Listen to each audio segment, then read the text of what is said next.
Então você vê como o logos é usado em vários aspectos.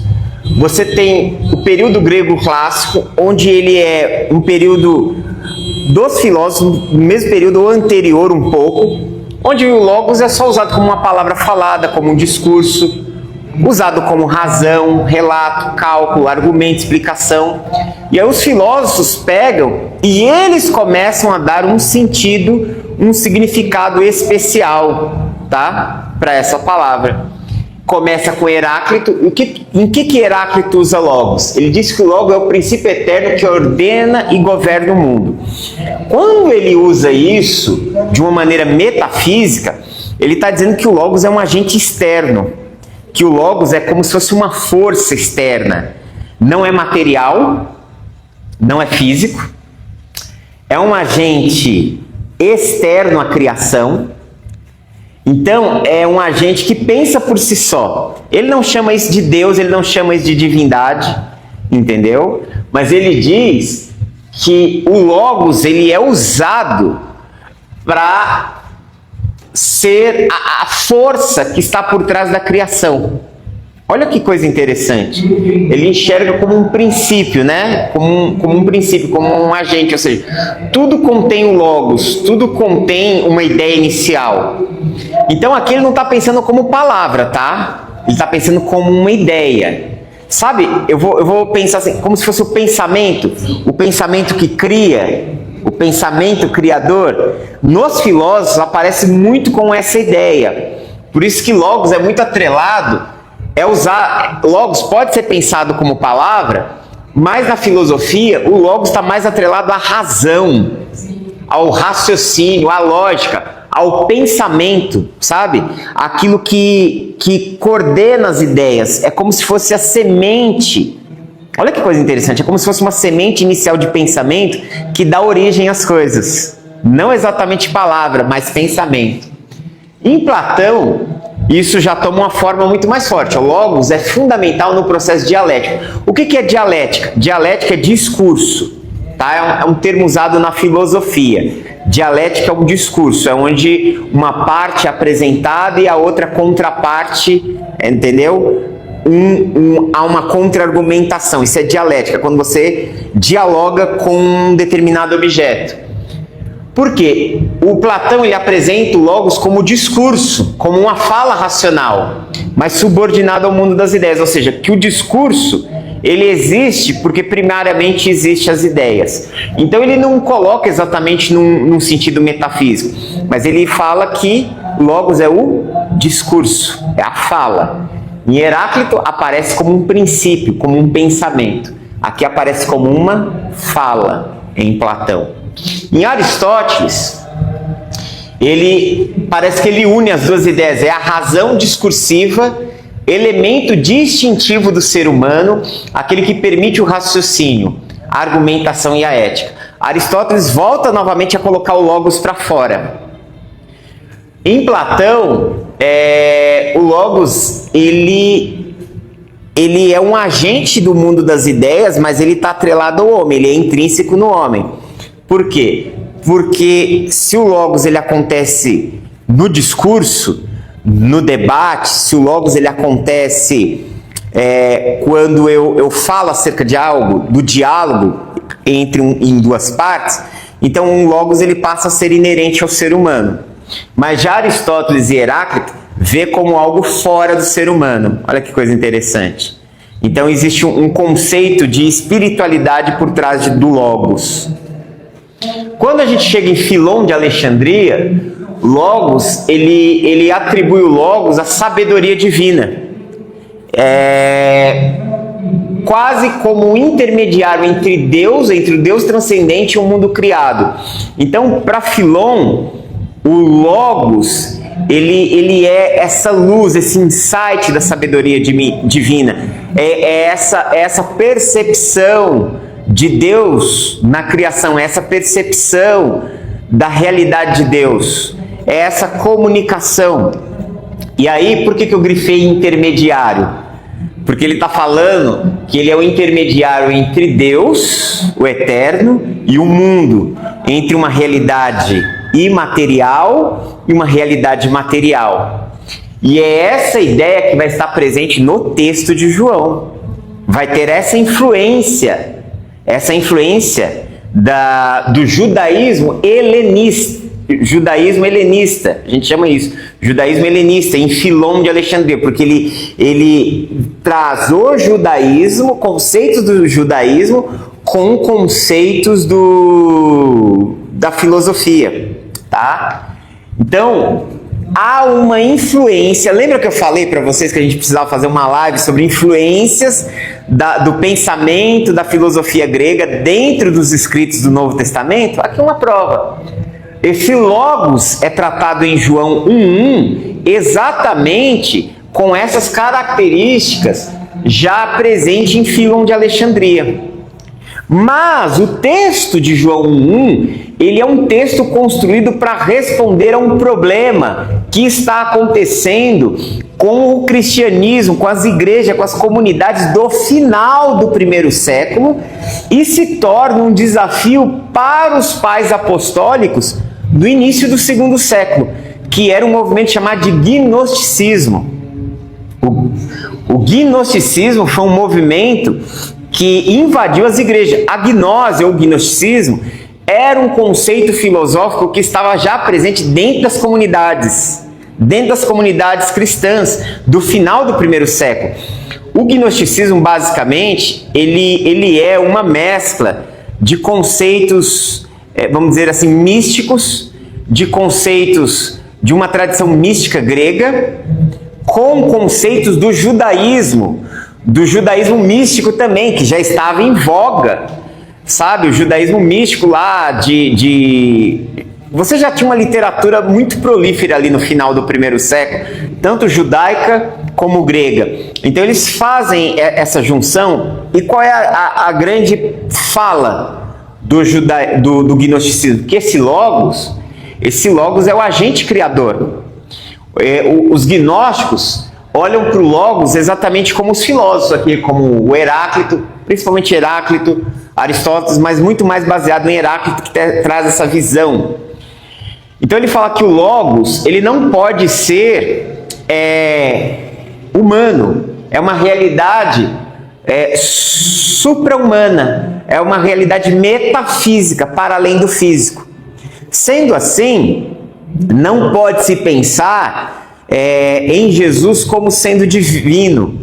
O gnosticismo ele prega que o Cristo é uma entidade e o Jesus é outra. Há uma dicotomia entre o Cristo e entre o Jesus, certo? Não são mesmos. Então ele fala que Jesus é apenas um instrumento, meio como se fosse possuído pelo Cristo, ou incorporou o Cristo, entendeu? Como uma força externa. A igreja precisa combater isso. Por quê? Porque o gnosticismo ele prega um conceito de que a materialidade para nada serve, entendeu? Então ela não pode ser sacralizada. Não existe uma santidade do corpo, não há necessidade de ter uma santidade do corpo, sendo que o que é santo é o que é produzido nas ideias. O que é santo é o que é, vamos dizer, espiritual, é a razão, é o pensamento. Então eles fazem uma dicotomia do corpo com a espiritualidade. Por isso os gnósticos, eles não têm uma busca por preservar o corpo, entendeu? E por isso se entregam aquilo que é chamado de devassidão. Tem vários escritos do segundo século, ali, Irineu, dos pais ali, Clemente, combatendo ideias e práticas gnósticas. E aí o texto de João, o texto do Evangelho de João, como as cartas, ele é um texto construído com uma ideia apologética, de defesa da fé. Ou seja, é um posicionamento contra o que estava acontecendo naqueles dias. Você pode ver que o texto de João, ele se encerra lá no capítulo 20, só com 7 sinais de Jesus. Os milagres de Jesus são restringidos a 7. ele fala que não caberia em todos os livros do mundo os milagres, os sinais que Jesus realizou, mas ele tem uma ênfase lá no finalzinho do livro do Evangelho, dizendo: e esse é para que vocês creiam que Jesus é o Cristo, é o Filho de Deus, e vocês tenham vida em seu nome. Por que que ele fala isso? Exatamente para que os seus ouvintes entendessem que ele está dizendo que Jesus é o Filho de Deus. Ele quer provar isso. E como ele prova isso? Lá na introdução, quando ele traz aqui em Arche en ho Logos. No princípio era o Logos. No princípio era a sabedoria ou a palavra criadora. Muito provavelmente, e aí é difícil a gente chegar a um consenso, por isso que eu falei, o livro do Dodge, ele tem um capítulo só sobre isso, e ninguém chega num consenso, mas a ideia do Logos aqui é muito provável que tenha essa influência do Philon, dizendo então que esse Logos é uma sabedoria divina, é uma ação divina, é um intermediário entre Deus e o mundo, mas ao mesmo tempo existe esse conceito, como eu disse que posteriormente, dentro da teologia rabínica, da vara é tida como a palavra pela qual Deus opera na criação. Quando você tem lá, no princípio criou Deus os céus e a terra era sem forma e vazia, e o Espírito de Deus se movia sobre a face das águas, e disse Deus, Vaiomer Elohim. E aí esse conceito, Vaiomer Elohim, vai se repetindo, acho que cerca de 14 vezes, em Gênesis 1, e disse Deus, e disse Deus, e disse Deus. O conceito é que Deus ele está criando o mundo pela sua palavra, entendeu?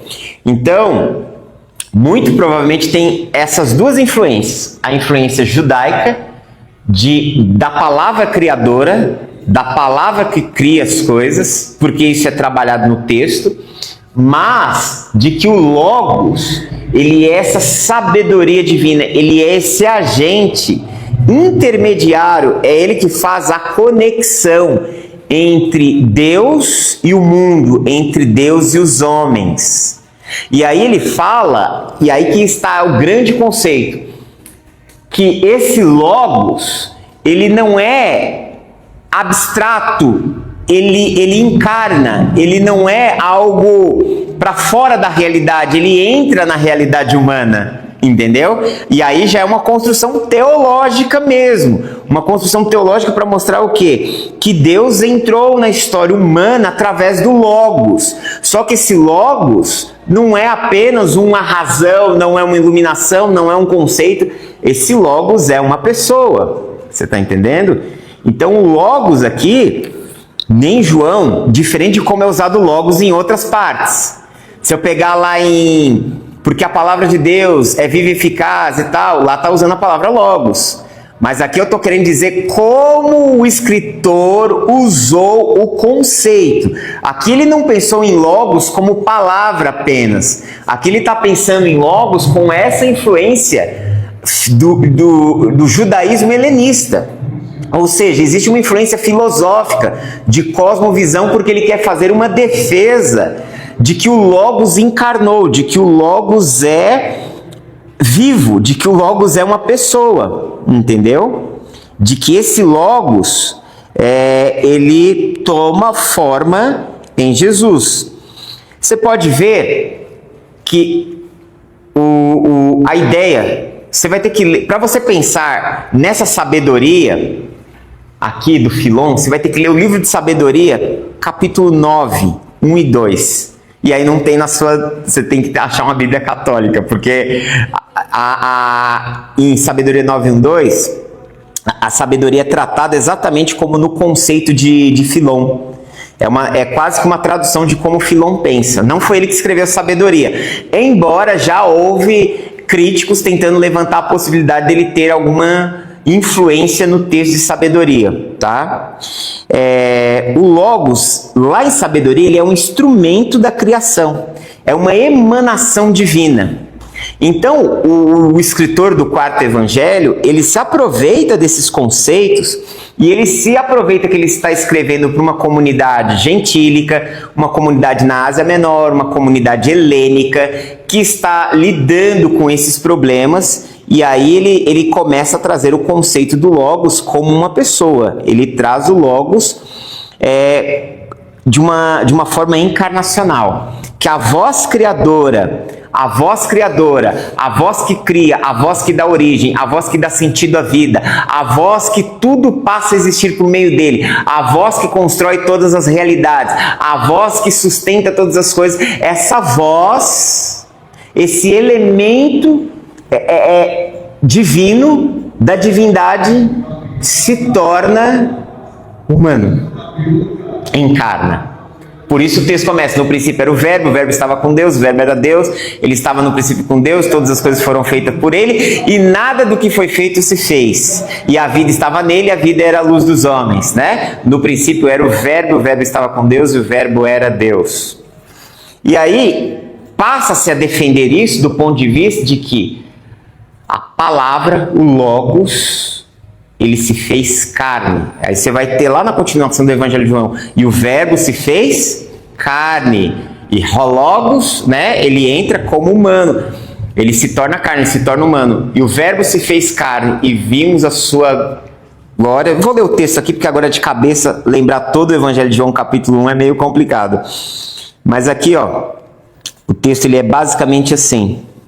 No princípio era o verbo estava com Deus, o verbo era Deus, ele estava no princípio com Deus, todas as coisas foram feitas por ele, sem ele nada do que foi feito sem fez, ou seja, esse conceito aqui do Logos como esse agente na criação, nele estava a vida e a vida era a luz dos homens. Então ele começa a dar um sentido de importância, de ser algo primordial para a existência. E a luz resplandece nas trevas, as trevas não conheceram, e aí veio um exato momento aqui, no verso 14. E o verbo se fez carne, e habitou entre nós, e vemos a sua glória. Essa aqui é o clímax do Evangelho de João, capítulo 1. A gente acha que a parte principal é o verso 1 e 2, não. O principal é o verso 14. Aonde ele quer chegar com esse conceito, aonde ele quer chegar com essa construção, ele quer chegar no verso 14, é o ápice. E o verbo, o Logos, e o Logos encarnou, o Logos se fez carne, e o Logos habitou entre nós e vimos a sua glória como a glória do unigênito do Pai, cheio de graça e de verdade. Então ele quer dizer que o Logos, que é a força criadora, a sabedoria criadora, a palavra criadora, ela não é a parte da realidade humana, mas ela se inseriu na humanidade, ela se humanizou em Cristo, em Jesus. Então, o que isso ele quer dizer? Quando ele volta aqui, ó, em Raquel en Logos, kai Logos en prostontel, kai teos en Logos. Nós traduzimos, né? E o verbo era Deus. Mas aqui tá, kai teos en Logos. E Deus era a palavra. Literalmente está assim. E Deus era a palavra. Mas peraí, Deus era a palavra? O que isso quer dizer? A ideia era dizer que a palavra é um agente de Deus e a palavra ela revela Deus e a palavra ela conecta os seres humanos a Deus. E essa palavra que conecta os seres humanos a Deus, essa palavra que é o sinal da expressão de Deus no mundo, essa palavra que é o sinal da criação de Deus no mundo, essa palavra pelo qual todas as coisas vieram a existir no mundo, se tornou humana. E aí a gente conecta agora com o autor aos Hebreus, havendo Deus falado no passado aos pais de várias maneiras pelos profetas, nos últimos dias nos falou pelo Filho, ao qual constitui o herdeiro sobre todas as coisas, o qual sustenta todas as coisas pela palavra do seu poder. Lá também é Logos. Lógico que está sendo usado com outro sentido, né? Mas Logos não, perdão, é Rema. Lá é Rema, remate. Lá a ideia, depois eu gravo um videozinho falando a diferença entre Logos e Rema dentro dessa construção, mas a ideia é dizer que ele é a palavra que cria, a palavra que sustenta. E ele é essa palavra que entra na história, esse agente que entra na história, esse ser divino que entra na história. Então o texto ali, ele tem um caráter de apologia, de falar, Deus entrou na história, Deus se humanizou em Jesus. Jesus é o Filho de Deus, é essencialmente Deus. Então, por que o quarto evangelho tem característica diferente dos sinóticos? Uma produção mais tardia e uma proposta diferente. A proposta dos três evangelhos, dos sinóticos, é fazer uma apresentação de Cristo e uma defesa de Cristo, partindo da premissa de que a comunidade já tem Jesus como Messias, como Filho de Deus. O texto do quarto evangelho é um texto que vai fazer uma apologia, uma defesa da fé em prol do Filho de Deus. Você entendeu? Por isso tem nuances e abordagens totalmente diferentes. E há uma influência muito grande judaica helênica sobre o pensamento e sobre a leitura que é feita no quarto evangelho. O texto do quarto evangelho tem, de fato, sim, uma influência muito grande do judaísmo helênico e principalmente dos conceitos de Fílon de Alexandria. Ok? Matei a ideia aqui. Pra você ver, ó. Isso aqui eu estou trazendo uma síntese do que eu escrevi. Entendeu? Eu escrevi muito mais do que isso porque eu fiz uma análise dessa palavra no texto. Ok? Alguma dúvida? Não. É isso. Isso aqui é uma exegese, isso aqui é um trabalho de exegese. Logicamente, você vê que eu tenho que colocar esse reinologos, como essa palavra ela foi trabalhada, como ela foi sendo trabalhada, como ela foi sendo usada no decorrer do tempo, como o escritor do Novo Testamento usou essa palavra e qual era a intenção do autor mediante seu ambiente histórico, mediante as suas vivências, mediante os desafios que ele estava enfrentando, ele usar esse termo dentro da escrita. Então eu tenho que entender a proposta do livro que ele está escrevendo e o que basicamente ele quer dizer. Ele quer dizer isso, ele quer combater essa ideia de que o Logos está fora da criação, que Deus está fora da criação, que Deus é um agente externo. Aqui você tem exatamente um conceito teológico que na teologia sistemática nós chamamos de imanência. Deus entra na história e Deus converge na história humana na pessoa do verbo, na pessoa do Logos. Entendeu? Só que ele usa isso partindo do quê? Do conhecimento e do entendimento dos seus ouvintes e dos desafios dos seus dias. Ok? É isso aí. Podemos orar e encerrar? Oremos.